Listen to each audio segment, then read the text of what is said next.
Hello, hello. My name is Maddie, and this is True Summer Knits. This is the third episode of my podcast and the fourth video on my channel. I came out with my last episode last week, and before that, I came out with my color seasons video, which is actually starting to get a lot of traction. It's currently my most viewed video on my channel, so if you haven't seen that one, I would love for you to check it out. You can click the little link in the corner. But today, we just have another normal knitting podcast. I'm starting to believe that this video is cursed because this is the third time I filmed it. First time, didn't like it. Second time, filmed the whole thing, loved it. It was wonderful. I opened it up in my computer to edit it, and there's no sound. Apparently my mic broke. So we're going mics off today. No mics, we're just raw dogging videos. So, we are gonna get right into it with my finished object for the episode. If you can't tell, it's what I'm wearing. This is my square neck camisole by Garn Slikt. I talked about this a lot in the last episode, but I'd only gotten, I think, to about here. So now it is completely done. I am so proud of this one. Seriously, I am so happy with it. It could not have turned out better. I knit this in Knitting for Olive Merino in the shade Putty. I do actually really like this color. I talked a lot before about how I was nervous about knitting something with this color or how much I was going to like it, because I ordered this color thinking it was going to be different. I thought it was going to be a grayish bluish color, like a light grayish blue, because that is actually what it used to be. I found out after ordering and starting this project that they changed the way they dye this color, so now it's more warm, but it used to be this cool grayish blue. So I was nervous about that, but regardless, I think it's a really good color on me. I think it's a really pretty neutral, and I am really happy with it. The construction goes like this, so you start with the straps, like a lot of camisole patterns. Then you start the front, cast on these stitches for the front, knit down the front, do the same for the back, and then you connect them under the arm in the round. And then you do waist decreases down. She gives you different options for the amount of waist decreases that you can do. I chose to do 12. I talked in the last episode about how I was thinking about doing 6 because I don't have much of like a going on, you know? I'm more of a, so I didn't think I'd need very many, but once I'd done 6 waist decreases, I was still only like right about here, and I really wanted to get down to like here before I stopped decreasing. So 12 was my magic number there. So I did that, and then after that I had like 5 or 6 more inches to knit in the 3x3 rib, and then I did my cast off. Oh, and also after I had connected in the round, I went ahead and did this double knitting around the edge, which I think turned out so nicely. It looks so neat in my opinion. I am a double knitting super fan. I will double knit all day and all night, 24/7, 365 days a year. I love it. I want to incorporate it in every project. I think it's so beautiful. But I went ahead and did that at the beginning. That way I could just knit down to the end of the body and just be done, you know? So once I finished knitting the body, all I had left to do was the cast off and to weave in some ends. I was nervous about doing the cast off because on pretty much all of my projects, I always do like an Italian bind off or a sewn bind off. I've never done a tubular bind off where you do the double knitting. I'm not even really sure how that works, but I always do the Italian bind off. I like just using the needle and sewing it off. I feel like it creates a nice edge, and I never have had much luck doing the regular bind off, like where you knit one and slip it over. The only time I really did that was when I did my first knitting project, which was it was supposed to be a sweater that was knit bottom up and then seamed. So I knit all of it, the entire sweater. I knit it in Wool and the Gang Alpachino Merino in the shade Cornflower Blue. Really nice yarn, super beautiful. It's a bulky weight alpaca merino mix. It's really soft and wonderful. I definitely plan on using that again this winter to make like a bulky weight cardigan or something, because I don't think I can wear a bulky weight sweater. It's just too much. The yarn was beautiful, but the way I knitted it, I did not really understand gauge at the time. So like when I did knit a swatch, like I did have the foresight to do that, but my brain didn't understand how knitting a swatch worked because I'd never blocked anything before. So I was under the impression just from like reading stuff on Reddit that once you block something, it basically is going to like stretch out and relax. So I was like, knit my swatch and then I would keep it on the needles and kind of stretch it out to what I thought it would be after blocking, and then measure my gauge that way. And then even if I was like 1 stitch off, I would be like, oh, that's fine, I'm only 1 stitch off. Not understanding how much that adds up, and not understanding like how blocking was actually going to change the swatch. So for one, I knit the whole thing and it was like too small. Not so small that I don't think it would have fit, but it wasn't like, it didn't turn out how I wanted it to be. And I had to seam it all together. So obviously the last thing I did after I seamed it all together was knit the neckband and bind off the neckband. And I just bound off in pattern as the pattern said. It was not a good pattern in my opinion. I don't want to like call out this designer. I don't think her designs are very big. It's like a pattern I found on Etsy for a beginner sweater. But it was just knit bottom up. The instructions were kind of poor.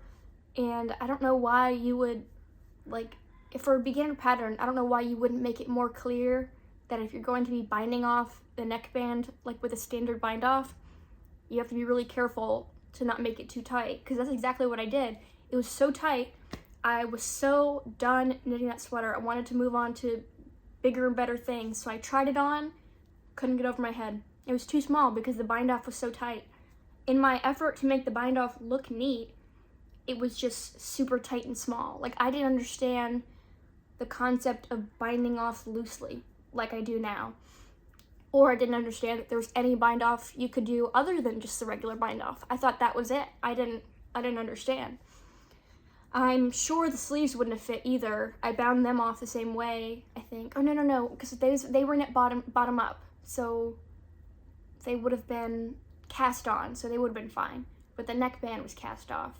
So yeah, that sweater is sitting in a drawer somewhere with like one more ball of the yarn, just begging to be unraveled and turned into something else now that I know how to knit. But yeah, that was a long tangent just to say why I really don't like regular bind offs and why I never did them again once I learned you could do other things. So I wasn't sure how to bind off this pattern considering it's a 3x3 rib. I've never done 3x3 rib before.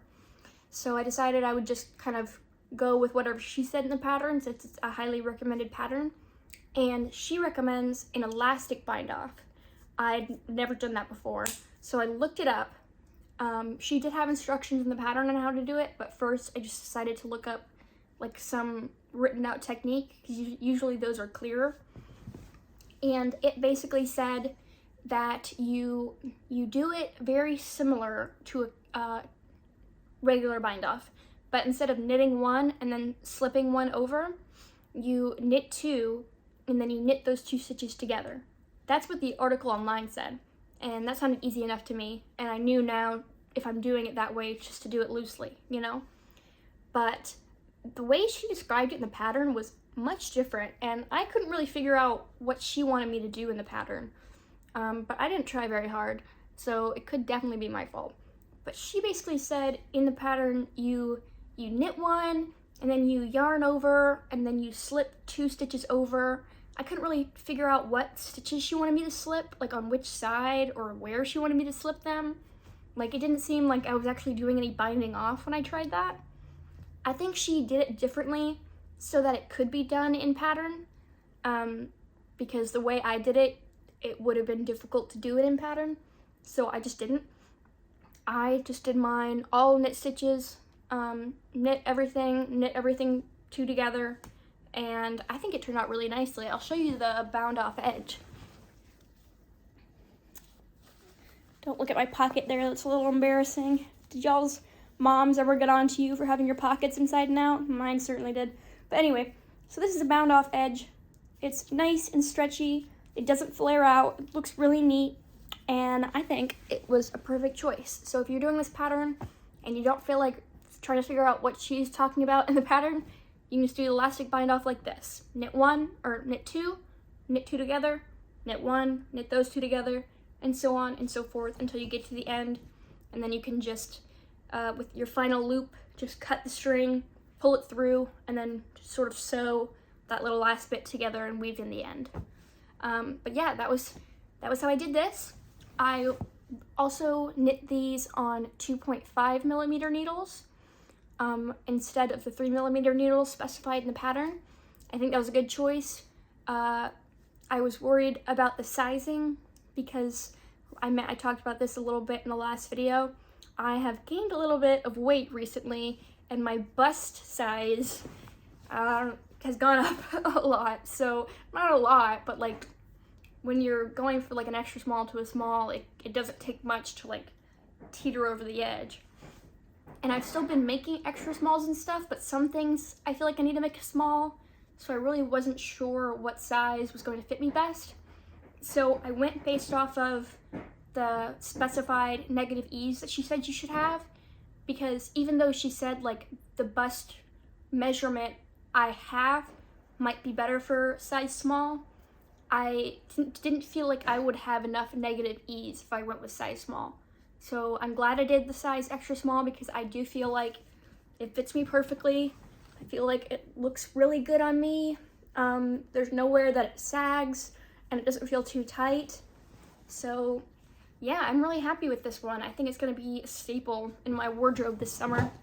I was really worried about knitting with the merino, and I'm coming to think that it might not always be the best choice. Like, I don't think I want every single one of my summer tops to be knitted in merino, but I think I can tolerate it well enough that if I am going to be knitting something form-fitting with negative ease, I'm just going to knit that in merino. But I do have plans for other garments that I want to knit this summer that are a little flowier and looser. So I definitely think those I'd rather stick to plant fibers. I've been outside in this and I've kind of just tried it out. And the thing is, no matter what I wear, I'm gonna be hot here if I go outside. I live in South Mississippi. It is currently like 85 degrees, maybe almost 90 degrees outside right now. It's May 2nd. By the time we get into June, it's gonna be above 100 degrees. And the worst of it, we have a heat index of like 116 to 120. My Celsius friends out there, just Google that and just be shocked, okay? It gets really hot here and it's miserable. So no matter what, I'm gonna be hot. But compared to wearing like an acrylic tank top, you know, like an acrylic knit tank top that you buy from the store, I don't feel like this makes me much more hot. I feel like the big thing is as long as I have skin showing, then, and I'm wearing like a tank top, I'm gonna be, you know, mostly okay. I do feel like maybe it makes me a little more hot than usual. And, you know, if I was going hiking or spending time outside, like a lot of time outside, it definitely might be better for me to wear like a plant fiber top. But I feel like I can get away with wearing this to like the kind of things that I do in the summer. So that is, I believe, where I am. If I have a garment I want to knit that's tight fitting, I'm going to use a merino or a merino blend. But if it's sort of looser or drapier, I'm going to use a plant fiber. And I'm going to talk about a project that I plan on starting soon later in this video that I am going to use a plant fiber for that reason. The only thing that I feel like I'm not super happy with on this project is the waist decreases. It looks a little uneven, but it's not the worst thing in the world. I'm just being nitpicky at that point. But that is it for my square neck camisole. I'm so happy this is done. I'm so proud of it. And I cannot wait to style it this summer and like wear it with some different things. And I'm excited to wear it with my current work in progress, which I'm about to talk about. So in the last episode, I showed you my acquisition, a big acquisition, 9 balls of Cardiff Cashmere Classic in the shade Muji. So I finally, now that I finished this, I let myself cast on a cardigan with it, because even though it's really hot here, I don't have enough cardigans that I really enjoy wearing, and especially if I'm going somewhere inside, it's really nice to have a cardigan because everywhere here freezes the place out. Now I like it being cold, but everywhere, like if you go to a restaurant or a movie theater, it's gonna be really cold in the summer here since it's so hot outside. So I thought, you know, there's no point in me knitting a sweater with this right now because I'm not gonna wear it, but I will definitely get use out of a cardigan. So I am currently knitting the April cardigan by Petite Knit out of the Cardiff Cashmere Classic. Now this ball of yarn looks like it got attacked by a bear. Noelle actually did not get her filthy little paws on this. This is just a center pull ball that has like completely collapsed, and the outer yarn was like unwinding. So I think after this video, I'm going to take the end and just go wind up the rest of this into a slightly better ball because it is like getting everywhere and I do not want to waste a single bit of this cashmere yarn. So I'm going to be very careful with this, try not to tangle it all up while I'm talking about it. But I've started the yoke and I've gotten past the shoulder increases. I started this a couple days ago, but unfortunately, due to my very terminal case of can't read, I had to start over a few times, and I'll tell you why that happened. So when you start this project, you cast on for the back of the neck, it's a cardigan, and you divide the stitches into the back, each front, and the shoulders, and you do, it doesn't specify in the pattern that it's a saddle shoulder, but I mean, this is a saddle shoulder, right? Like you do these shoulder increases on the other side of the shoulder. It's got this is like the saddle here, and then you start increasing for the sleeve. That's a saddle shoulder, right? Am I crazy? I think it is. But I started doing that, and I got maybe 8 rows into the shoulder increases before I realized that I completely skipped over the part that said you were supposed to be increasing for the v-neck the entire time. I don't know how I missed that, considering I know it's a v-neck cardigan, so I don't know if I thought the v-neck was gonna magically appear or what. So I did that. I had to completely start over. And then I did it again, and I realized both times I had been doing the increases on the wrong side of the stitch marker. Like, I just wasn't thinking, and I read that the first increase was done like on the right side of the stitch marker, so I just did every single other increase on the right side of the stitch marker, even though you're supposed to be alternating from like right to left, because you're supposed to leave these shoulder stitches like untouched in the middle.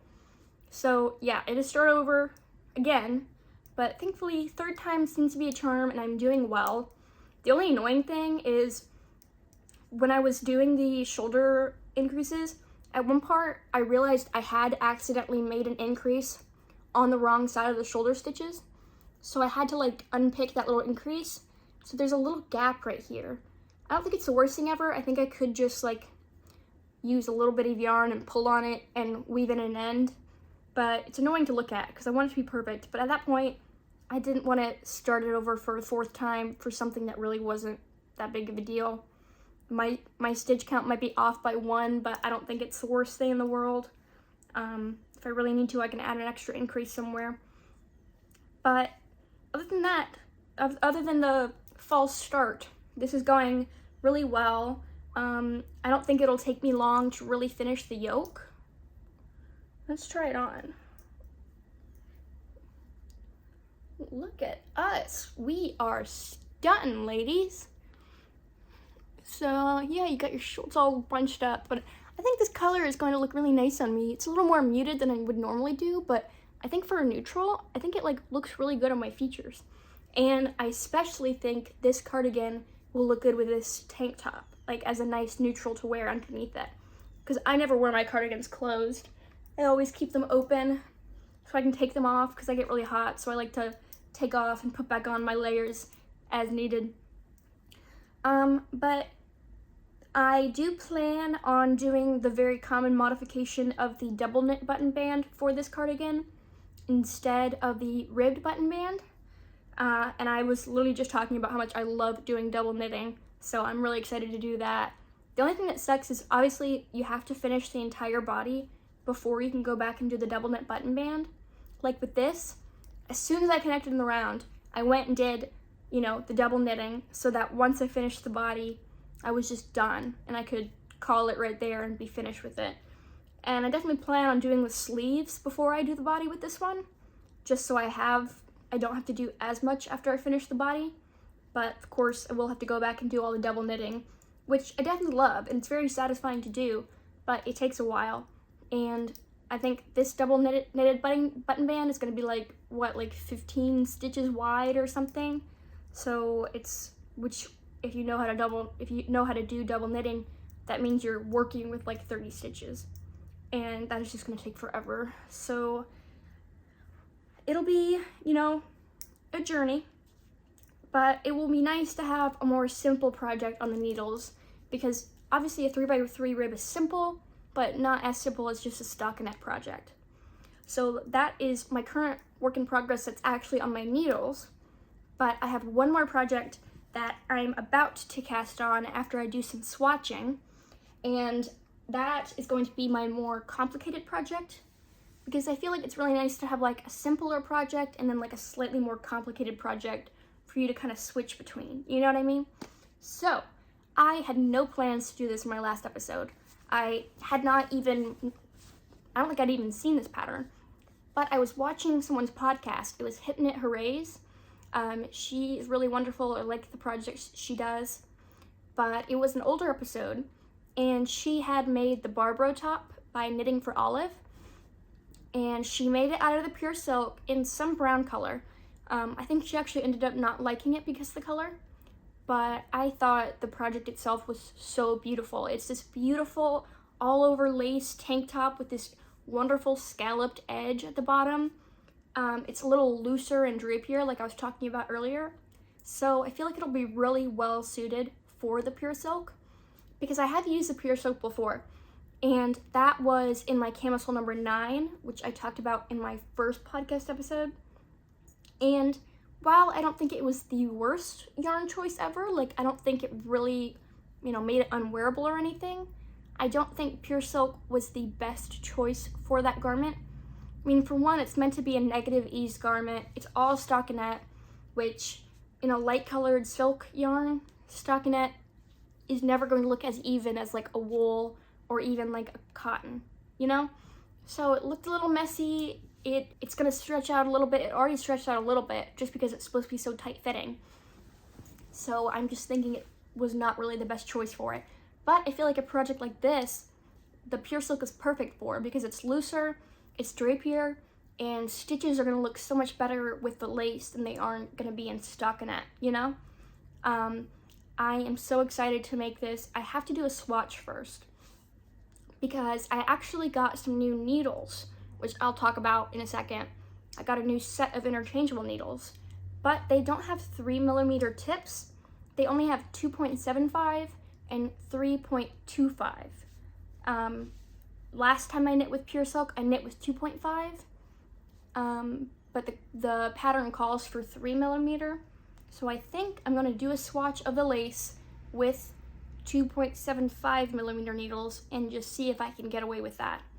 I really don't want to have to do multiple swatches if I can avoid it, but I'm thinking that should be fine. It'll also give me a chance to practice the lace, since I've never done lace that complicated before.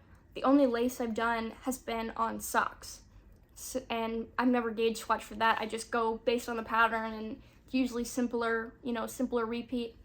But the chart doesn't look too difficult, so I'm just gonna do a swatch, try to make sure my gauge is okay, and just try to get a feel for how the lace goes.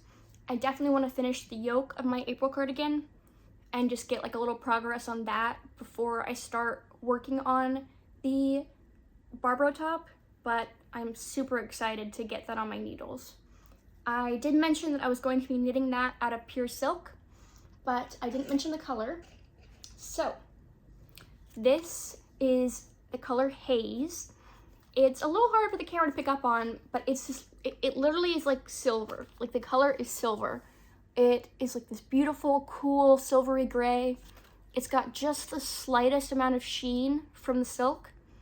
That's really what I like about pure silk. It really looks beautiful in the sunlight. And I just feel like this is going to be so perfect. I got 3 balls of this. I don't know if I'll need all 3, but I did get 3. I forgot to mention, by the way, with this top, with the square neck camisole, I used just under 2 skeins of the merino. I weighed it, and it came out to 96 grams, and each ball is 50, so literally just right under. So I've got a full ball of the merino, and I've got a full ball of some white soft silk mohair. Not knitting for olive mohair, but just some mohair from Knit Picks. And I'm really wanting to use those and see if I can get a pair of socks out of that. So if you know of any patterns that I could use with mohair and merino, let me know. That was a little tangent, but I really want to use that for some socks. So yes, that's my plans for the barbroe top. And those are going to be my 2 main projects right now. I also have that test knit on my needles that I'm slowly working on, but I don't have much to show for that. And then I also am still working on that other sock, but the wood nymph sock by This Handmade Life. But that is just my portable project. Like, that's what I work on when I'm waiting for a doctor's appointment or waiting for River to hurry up and get out of the gas station. Like, that's what I do. It just stays in my purse. So, and I've already talked at length about the first sock, so I don't know if I'll even talk about that again once I finish the second one. But I do have those going on, just in case. But that is it for my works in progress, and of course that is one of my acquisitions since I talked about the knitting for olive pure silk. I have one more yarn acquisition, and then I'm going to lead into some object acquisitions because I've actually acquired some nice notions this week. So I did get a sock yarn, and I was at dinner with some friends and I randomly saw a picture on my phone of some variegated, very slightly variegated socks. I don't want to say hate, that's a strong word, but I do not like variegated yarns or hand-dyed yarns that are variegated or different colors. I don't like those Noro yarns either. I've never seen anything, no offense to anybody, but I've never liked anything knitted in those kind of yarns. But I did see this yarn, and I thought this is the closest I could get to variegated and feel good about it, because it's more like a tonal. This is the Knit Picks Hawthorne. I believe the shade is Wisteria, and it's all light blue, but it just has varying brightnesses of light blue. It's got light, almost white, to just a sky blue, and it's very soft and gentle. And even the swatch I saw online just looked very simple. It's a little tonal. So I thought a sock with just a very subdued lace pattern would look nice in this, and it would be fun to knit with. I think the composition is 75% merino wool and 25% nylon. It's definitely not as soft as my Cascade Heritage, which I made my wood nymph sock out of, but it feels nice. It's got that kind of twisted ply that can sometimes make knit stitches look weird, so I'm not sure if I'll like the way it looks knitted up, but I'm definitely down to try. Now, I don't know if you noticed, I do have this one hank of sock yarn in 3 different balls, and again, I did not let Noelle eat it, but there is a reason as to why it's all split up, and I'm going to tell you that because it also leads into one of my acquisitions. So I was hanging out with River, my husband, last week, and we were drinking and watching a movie and just having a good time at home, chilling with our animals. And all of a sudden I remembered that I got yarn in the mail that day. So I was I ran out to the mailbox to go get it, and I wanted to show River because every time I get yarn, I excitedly show him my package, and he gets excited for me, And I was like, you know what? I want to show you how to wind up a hank of yarn. This will be fun. This can give me a learning experience. So I whipped out my Swift, and I whipped out my Knit Picks ball winder, the $20 one, and I got to work winding it up, and I was trying to show him how to do it. Unfortunately, I learned an important lesson that night to never drink and wind. So basically, I just kept staring at the Swift, and I think I was letting him spin the ball winder, and nobody was paying enough attention at all. And so the yarn kept getting stuck into the winder. Like, basically, I would wind it, and now it makes this horrible crank noise because I broke it. And it would just, all the yarn would get stuck in here. And it was just such a nightmare. And that happened like 3 times. And every time we kept cutting it to try to get it out. And then finally there was so much yarn stuck in there that we couldn't get it to work. So we took it apart, attempted to, and we couldn't put it back together. We could not get in there to get the yarn out. In fact, I wonder if you can see. Do you see that? That's yarn in there. Like, do you see that blue? It's like a bunch of yarn stuck in the winder. And we knew we weren't gonna fix it. Like, this is now a corpse. This is dead. So at that moment, my husband felt a little bad that we broke my ball winder. So he immediately went to Amazon and bought me like this way too nice ball winder. It's a stanwood ball winder. This thing is like industrial.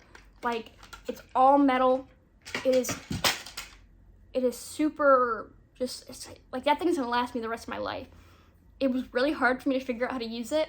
I'm gonna insert this clip of me trying to put it together and like figure out how to make it work because it took me forever. It was like a little complicated. Hello. So, got my table here. We were in my sewing room.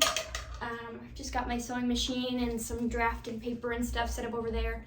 But I'm gonna set up the ball winder here and just use my Swift, and we're gonna show you how this fancy little thing works. So I'll show it to you. This thing is heavy. Like, this is a high quality ball winder. And I was reading the instructions. It confuses me a little bit. I'm not sure because there's 2 tension rods.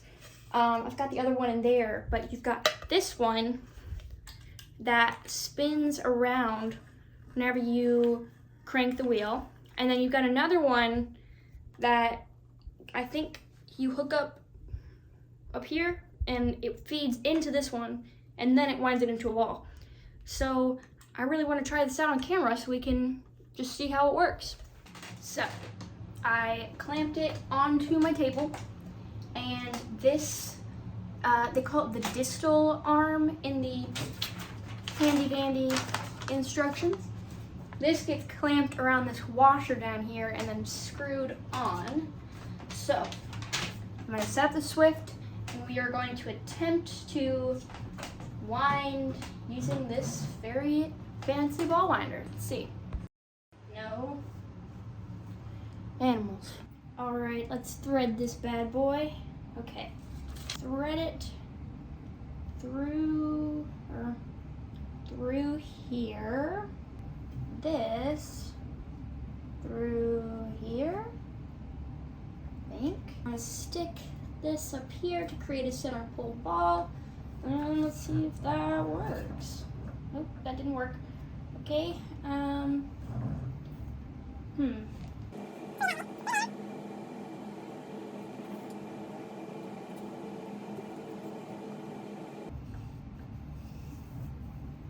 What is going on?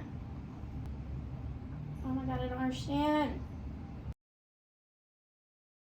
I give up. Can't figure it out. How does this work? Like, no matter what, it doesn't work. Ugh. Woohoo! I did it! Did I? Oh, shit. Oh. 1 yarn ball. Successfully wound. Thank you, Stanwood. So I definitely recommend it. It was like $85, like ridiculously expensive. We would not have bought it if we had not been drinking. So don't drink and wind, and don't drink and buy ball winders.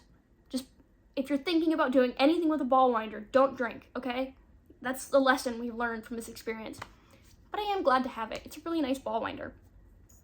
But yes, that is the story of why my sock yarn is in 3 balls.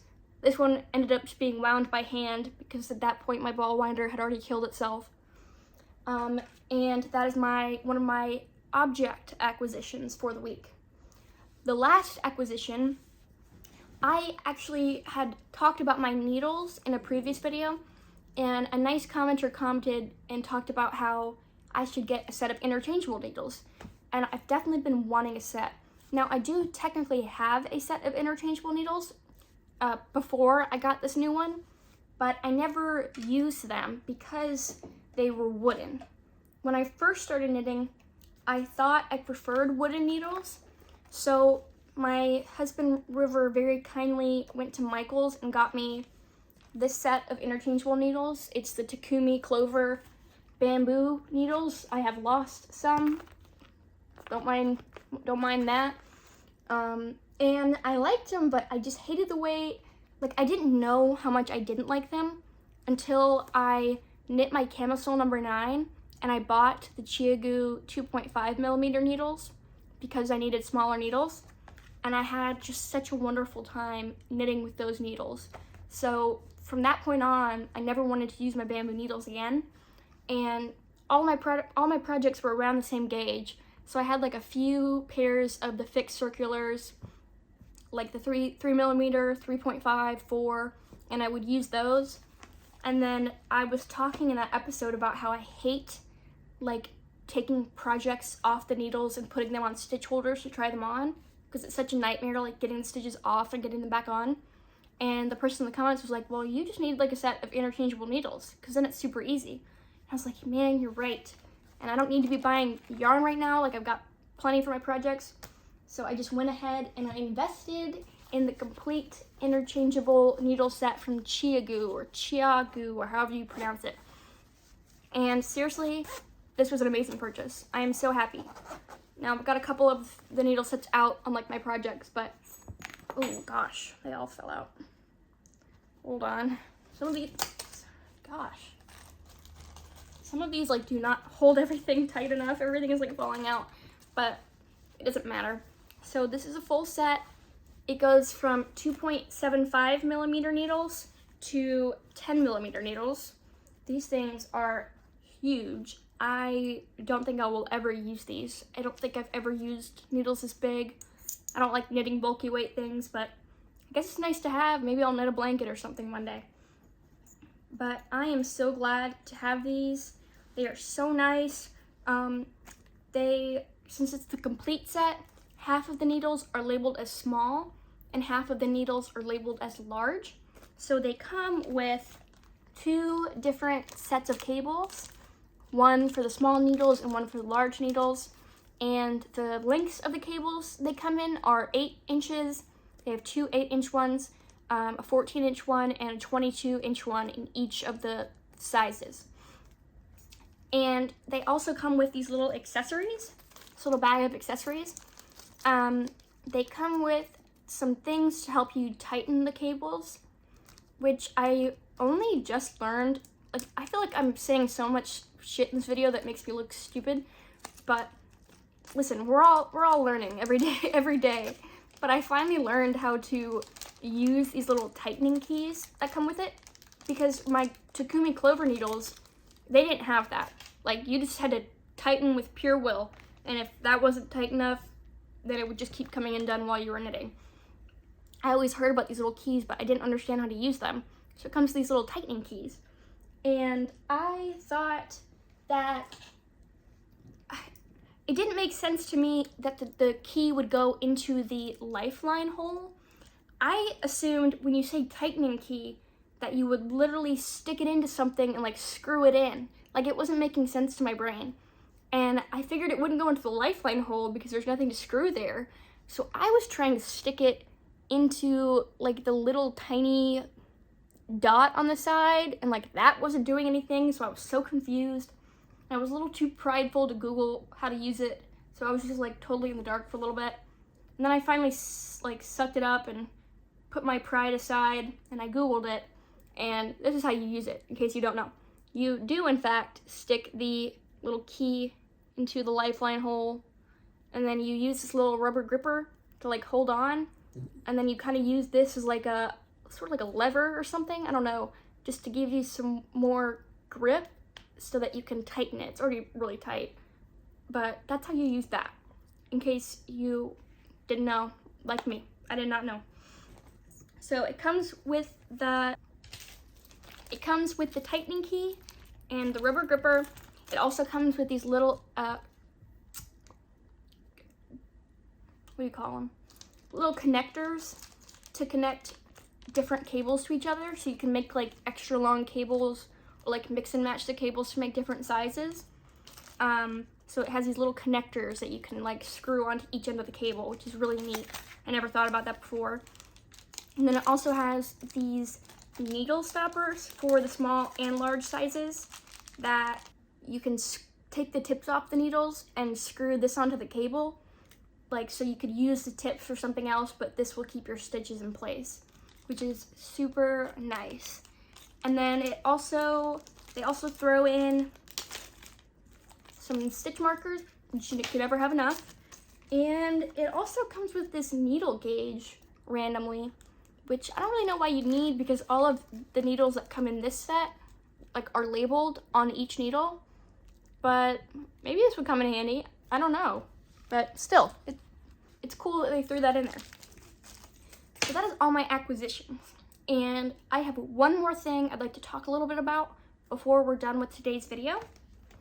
And that is some knitting books I've acquired. Only one of these I got recently. I got them all used off Amazon, just like over a period of time. I never talked about them in the videos because I wasn't really focusing on them much. But now I'm becoming more dedicated to learning about this stuff, so I really want to talk about it. So I've come up with some designs of my own. I draw them in my little Remarkable, like my digital notebook, and I've even done some swatches for them. And I really want to learn how to construct these garments without a pattern. Because like I have ideas in my head for garments I want to make, but I don't feel like I know enough to just make them from scratch. Like I feel like sometimes I don't even fully understand how garments are constructed. Like sometimes I feel like I'm just following instructions, but I'm not understanding how the designer came up with these things, like how the designer came up to do these certain steps, you know? So I have some books that I've been reading that I've been trying to use to like understand construction better and understanding the design process. So the first book that I got was this one. This is less about construction and more about design. This is Designing Knitwear by Deborah Newton. And I think this book is from like the 70s or 80s. It's a really nice book. They've got lots of swatches, lots of tips on finishing, and like some tips on shaping, and tips on creating different textures and different things with color work. And it's just all about the design process and how you can sort of understand what goes into making designs. So that is useful, but it's not about the construction, which is really my big issue, because I have ideas for designs. I don't really know how to construct them yet. So the next book that I got was Knitting Without Tears, which this is a good book. It's by Elizabeth Zimmerman, and this is all about construction and basic techniques for like knitting and casting on and casting off. And it talks about like basic constructions for necklines and things like that.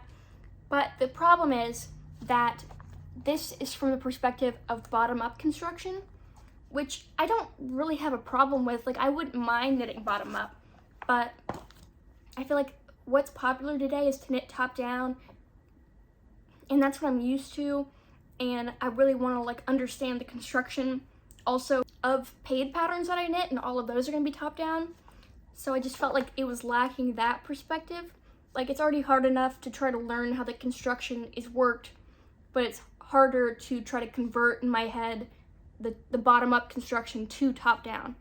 So I tried one more book, and this is exactly what I wanted. Like, this is the perfect book. The other two are definitely useful, but this is really like teaching me what I really wanted to know. So this is Knitting from the Top by Barbara Walker. This also is, I think, from the 70s or 80s. And this is a perfect book. So if you look at the table of contents, I mean, obviously this is reverse, but it has it's like numbered for all these basic designs. It tells you how to calculate shaping. Some of the basic designs, I'll read them to you. They have the classic raglan pullover, and they have different neckbands in that chapter, like the reversible boat neckline, the reversible turtleneck, V-neck, square neck, etc. And then some of the other designs, they have classic raglan cardigan, and again, they talk about different variations, and they have seamless cape, seamless skirt, reversible pants, so you can learn how to knit different kind of basic pants, sleeveless sweater, the seamless satin sleeve, seamless saddle shoulder, kimono sleeve, drop shoulder ski sweater. So basically, she just goes into the very basics of how these different basic types of garments are constructed, so that once you learn the basics of how to construct things, you can then, you know, experiment with your design and go off from there, which is exactly what I wanted. I just want to learn the basics of shaping so that I can play with it on my own from there. So I've been reading this, and I have a design I want to make. I've swatched for, I'm going to knit it out of Knitting for Olive Merino in that dusty aqua shade, but I don't know when I'll have anything to show you from that, because obviously there's a lot to learn with that. But I definitely want to document my process of learning how to design on this channel, and I'm super excited to be able to talk more about it. And I'm gonna read this book in more detail, so maybe I will go to a little more detail in the next episode. But from what I've seen, it's a great book, and I definitely recommend it to anyone who is wanting to learn how to freehand their own designs. But that was all for this week. I feel like this was a good length for an episode. I definitely talked a lot, but I'm really excited to share this, and if you like this video, please subscribe or like or leave a comment. I definitely will be out with another podcast next week, but I'm also working on a sewing vlog for one of those dresses that I talked about in my last episode. So let me know if you're interested in that. I really would like to just post a video documenting my process of sewing an entire dress. So you'll definitely be seeing more from me soon, but thank you for watching and have a good rest of your day. Bye!